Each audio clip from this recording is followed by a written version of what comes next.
korkiina ahaato idilahaantiinba waa barnaamijkeennii codka warsameeya wacdaraha nolosha oo alaaba kala socotaan bartaynu youtube-ka ku leenahay ee xaguga tv.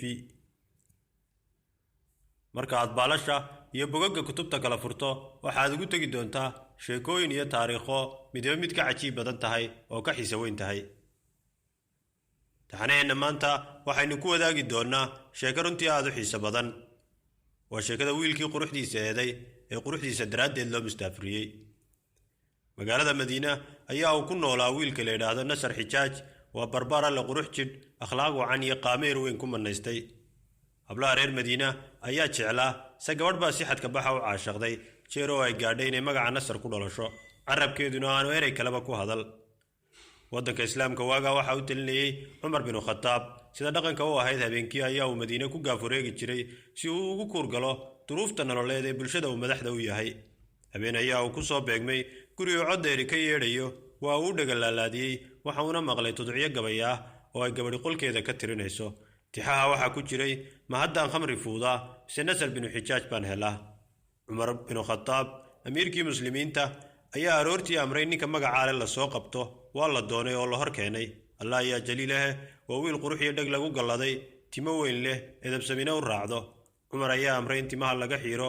kolkii loo dhukuray ayuu shacni iyo bilic hor la bilaabay. cumar baa amray inuu cumaamad isku hadoodilo, iyadiina waa yeelnimo, deganaan iyo haybad buu ku yeeshay. ugu dambeyn cumar waxa uu go'aamiyey in gobolkaba laga mustaafuriyo oo aanu ku noolaan madiina. wiilkii baa weydiiyey, amiir dembi ma aanan gelin ee maxaa lay caydhinayaa? amiirkii baa ugu jawaabay, hablihii baad ibtilaysay. intaa kadib awra kuwabaa la saaray oo magaalada basra ayaa loo mustaafiriyey. sheekh islaam ibnu tayima ayaa fataawaha ku sheegay in sababta wiilka loo mustaafiriyey aanay ahayn ciqaab laga jarayay dembi uu galay, ee ujeedku ahaa in wiilkani dhulkaa qariibka ah uu ku taltabiyoodo oo dhagartiisa iyo dheehiisu dhalin ka dismaan. nasar basre ayaa uu tegey oo waa qariib oo cid ka garan maayo, tolna uma joogo. muddo kadib ayaa uu waraaq u qoray amiirkii si uu ugu cawdo una muujiyo inaanu jirin gaf uu galay, gabdhaha jeclaadayna aanu waxba ka ogeyn iyo inuu ehelkii iyo baradii uu ku noolaa xiise u hayo. cumar kama ogolaan dalabkaas ee dhul iyo guri ayuu ka siiyey magaalada basra. basre waxaa degan nin ay tol yihiin oo in adeerkii ah. waxa uu qabaa gabadha reer basra ugu qurux badan. iyada ayaa uu ku ballamiyey inay u adeegto.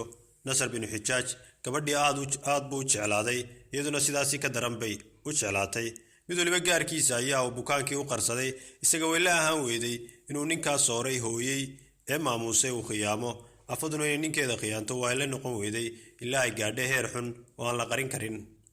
maalin ayaa iyaga oo wada jooga nasar, shayla oo gabadhii ah iyo ninkeedii ayaa uu si ilxayiig leh ama indhaadayg leh u go'aansaday inuu jacaylka shaaca ka rogo. ninka shayla qoraalka iyo dhigaalka farta ma yaqaano, se nasar iyo shaymi wadada akhriya. nasar ayaa qori qaatay oo dhulka ku qoray, jacayl baan kuu qaaday, haddii uu gondahaaga ooli lahaa uu ku qaadi lahaa, haddii uu dushaada jiri lahaana uu ku hadhayn lahaa.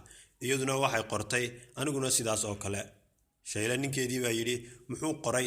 waxay ugu jawaabtay, wuxuu qoray hashiinu caana badana. adiguna maxaad ugu jawaabtay buu yidhi. aniguna sidoo kale ayay tidhi. ninkii baa ku halceliyey, hadal isku jeeddo ah maba ah, iyadiina ma aha mid la ujeedda ah hadalkii hore. ninkii qoraalkii dheri ayuu ku foorariyey. waxa uu doontay wiil u akhriya. wiilkiibaa akhriyey oo sax u sheegay cibaaradihii qornaa.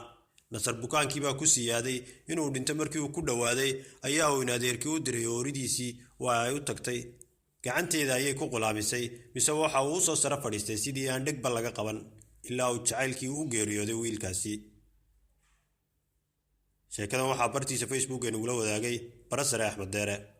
fadlan haddii aanad hore noola joogin xaguga tv subscribe saar, lana wadaag asxaabtaada. mahadsanidin idilahaantiin. intaaynu ku kulmi doonno taxano kale